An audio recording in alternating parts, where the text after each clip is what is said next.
Hello guys, what's up? It's me again, si Mima Alicia nyo at nagbabalik ulit para sa ating panibagong video. So ngayon nga po mga minamahal, nakakababoy. Alam nyo sa totoo lang, hindi ako sana na-stress sa kanila ha, or napipikon, nabababuyan lang talaga ako sa ginawa ngayon ni Robin, ni Bato, at ni Bongo. Talagang nagsama pa talaga yung tatlong mga tulonggis na yan. So ngayon, gumagawa sila ng gimmick. Or ingay na lang, sabihin natin. Kasi alam nyo naman sa recent survey, 'di ba? Itong si Bato de la Rosa, sobra na pang 20. Yung last na survey sa Tangere, pang 17 na siya eh. So, alam nyo naman yung na ni Bato, talagang mukhang malabo ng umakyat ito. Kumbaga sirang-sira siya. 'Di ba? Kung kaya't nga nagpahiring sa Senado para linisin sana yung kanyang pangalan eh. Kaso ang nangyari, imbis na malinis, mas lalong bumaho. Wala na siyang nagawa. Amo niya na mismo yung nagsalita. Tapos sasabihin niya, joke lang. So ngayon, isa sa napansin ko sa kanila, gumagawa sila ng ingay. Yan. Kumbaga, deadma sa issue. Tapos gumagawa sila ng issue. Which is yung issue na yon para paingayin ang kanilang pangalan. Guys, tandaan nyo negative or positive is still publicity. So ngayon, sa video na ipapakita ko sa inyo, gusto nilang i-portray na sila ay hindi affected. Kumbaga, good vibes lang. Wala namang masamang sumayaw. Oo, aminado ako dyan, hindi naman ako bitter. Kasi even me, sumasayaw ako. Walang masamang sumayaw. Ang problema kasi, dapat umakting ka na nababase sa profesyon mo. So, senador ka, sana be a professional naman kahit papaano. 'Di ba? Paano ko nasabing professional? O dumalo ka sa mga ganitong hearing kasi kailangan ka doon. Hindi yung pa-TikTok lang. Pangit naman yung yung trabaho mo na ganon. Kayong tatlo. So ngayon, ito, ipi-play natin yung yung video. Nainis ako, parang mga lasing tong mga animal na to. Hinaan lang natin kasi baka mamaya makapiright tayo ba. Ito. You look good. Tingnan nyo. Tangina talaga ni Robin, no? Parang gago. Oh, yeah. Ulitin natin, ha? Oh.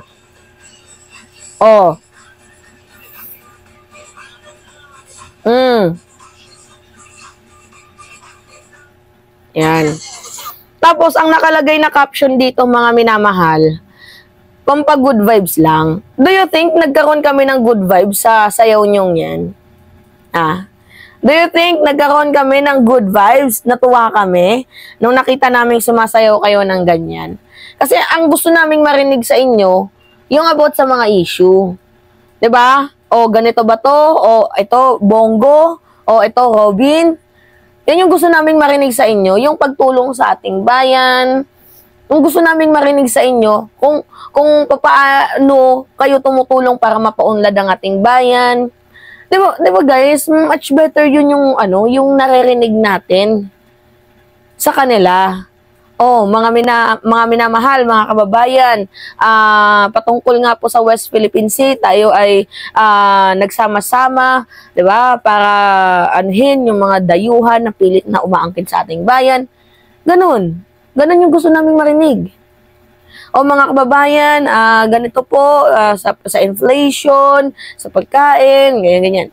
Yan yung gusto naming marinig. 'Di ba? Yung komento nyo. O mga kababayan, gumawa kami ng batas na ganyan, na pwede palang kasuhan yung isang pastor, na, di ba ganun yung gusto naming marinig. Sa madaling sabi, yun yung pampa-good vibes sa amin. Di ba? Yung mga issue na dapat solusyonan, na naghatid kayo sana sa amin ng magandang balita. Yan yung pampa-good vibes. Hindi yung sasayaw-sayaw kayo dyan sa TikTok. Hindi naman kayo dancerist. Hindi kayo dancer. Hindi kayo artista. Tapos ganito lang yung ipapakita nyo sa amin, tapos lalagyan nyo ng caption, pampa-good vibes. So tingin nyo, nagkaroon ba kami ng good vibes? Habang binabagyo ang bansang Pilipinas, Binabagyo tayo ngayon tapos kayo pasayaw-sayaw lang. Ano, parang kayo lang din si Sarah habang binabagyo, lumipad papuntang Germany. Hindi kasi nakakababoy. Nakakagago to. Binabagyo ng bansang Pilipinas. Tingnan nyo, yung papuntang Luzon, binabagyo na, binabayo tayo ng bagyong Pepito. Tapos kayo pasayaw-sayaw lang. Wala man lang kayong ginawang aksyon. Pasensya na guys. Sinisipon talaga ako. Nakakaloka. Sa tingin nyo sa sayaw nyo yan, nakatulong kayo sa Pilipino? Kung yung ginawa nyong pasayaw-sayaw na yan, nag-repake kayo ng mga relief goods, kinontak ninyo yung mga tao na ito, magla-landfall dyan, yung team natin, please, be aware, be ready. Mas matutuwa pa kami. Tapos ganito lang, yung ipapakita nyo sa amin, sinusweldohan namin kayo. Pera yan ng taong bayan. Yung pinapakain namin sa inyo. Pera yan ng mamamayang Pilipino. Tapos makikita lang namin, pasayaw-sayaw lang kayo. Anong mapapala namin sa inyo? Tapos gusto nyo maging lumusot pa kayo ulit? Re-electionist? Bato? Go? Really? Binabayo na tayo ng bagyo? Pasayaw-sayaw lang kayo? What the heck?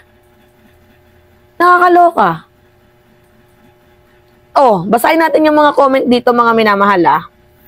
Sabi ni Lian, nagsama-sama pa talaga sila ha? Oh, sabi ni Wandy, mga tito mong lasing. Sabi ni Bowie, naiinis lang ako. Oh, ang daming naiinis.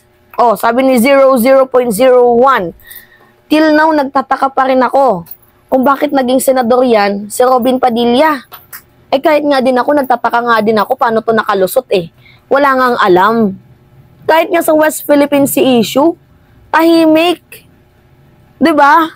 Oh, sabi ni Dan Pablo Rich, 3 stoges. Sabi ni August, luod. Oh, sabi ni Jace, gumagawa ka lang ng mga itong klaseng panpag-good vibes.